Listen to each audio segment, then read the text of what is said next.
Assalamu alaikum, everyone. Today, our topic is the surprising role of dogs in Islam. Yes, you heard that right. Dogs. A topic often misunderstood, sometimes even avoided in Muslim conversations. But did you know that these animals are actually mentioned in the Qur'an? And that the Prophet Muhammad, peace be upon him, spoke about them in ways that might shock you? In today's video, we're going to explore the truth.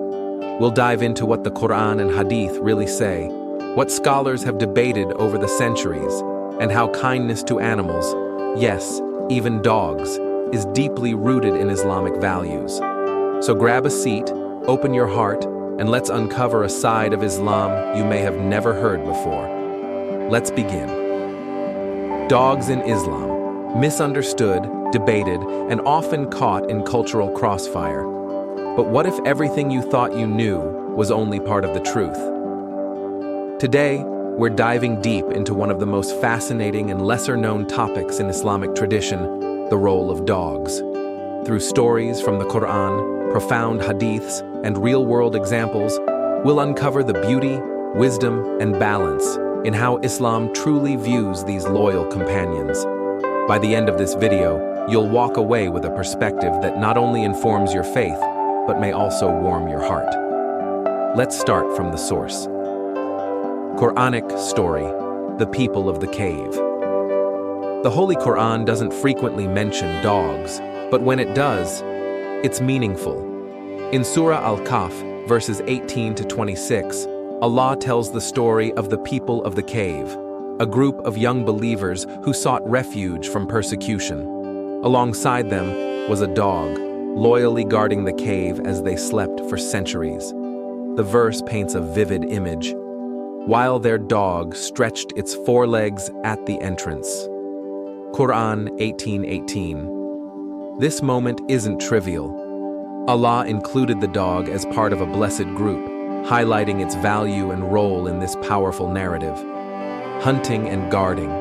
The Prophet Muhammad, peace be upon him, didn't ban dogs.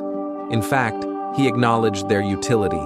In Sahih Bukhari, it's narrated that if a trained hunting dog catches prey, it is halal to eat. Another hadith mentions that keeping a dog for protection or herding is permissible, although keeping one unnecessarily can reduce a person's rewards. This shows a balance. Utility is respected, excess is cautioned against. Kindness and mercy. One of the most touching hadiths involves a prostitute who was forgiven by Allah for giving water to a thirsty dog. This woman, despite her sinful life, earned paradise through one act of mercy. Sahih Bukhari, Book 54, Hadith 538. This is the essence of Islam: compassion. The issue of najasa, impurity. Islam emphasizes cleanliness, especially for prayer. Dog's saliva is considered impure, Najis, which is why there are instructions to wash a vessel 7 times if a dog drinks from it. Sahih Bukhari, Book 4, Hadith 173. But let's be clear, this is about maintaining ritual purity, not condemning the animal. Islam's approach is not to fear dogs, but to handle them respectfully, with awareness of cleanliness. Scholarly views. Islamic scholars like Imam Malik and Imam Abu Hanifa debated this topic.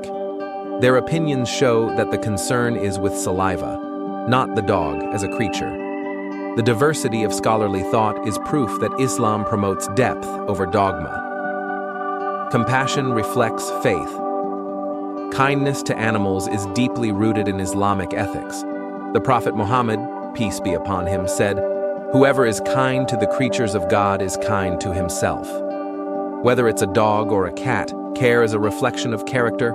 Harming animals is forbidden.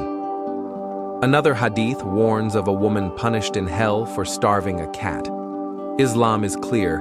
Causing harm to animals is not just cruel, it's sinful.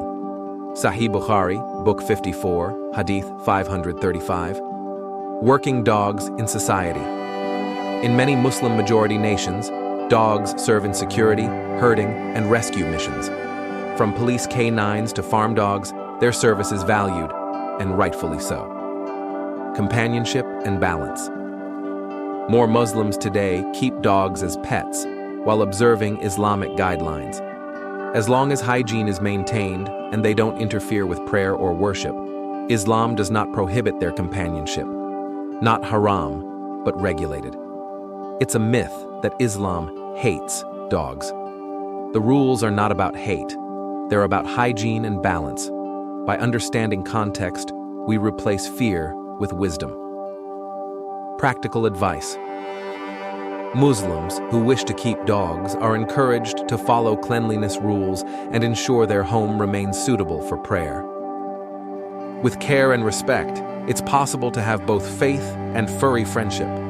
Dogs in Islam are not evil, unclean creatures to be shunned. They are animals with purpose, loyalty, and even spiritual symbolism. The Islamic tradition acknowledges their value, guides us on cleanliness, and, most importantly, reminds us to treat all of Allah's creatures with mercy. That's the balance. That's the beauty. So next time someone tells you dogs are haram, ask them to look deeper, because the truth, as always in Islam, is compassionate, wise, and just. If this video helped open your eyes, don't forget to like, share, and subscribe. Drop a comment below. What's your view on dogs in Islam? Do you think cultural beliefs have overshadowed Islamic teachings? Let's talk about it. Until next time, peace be upon you all.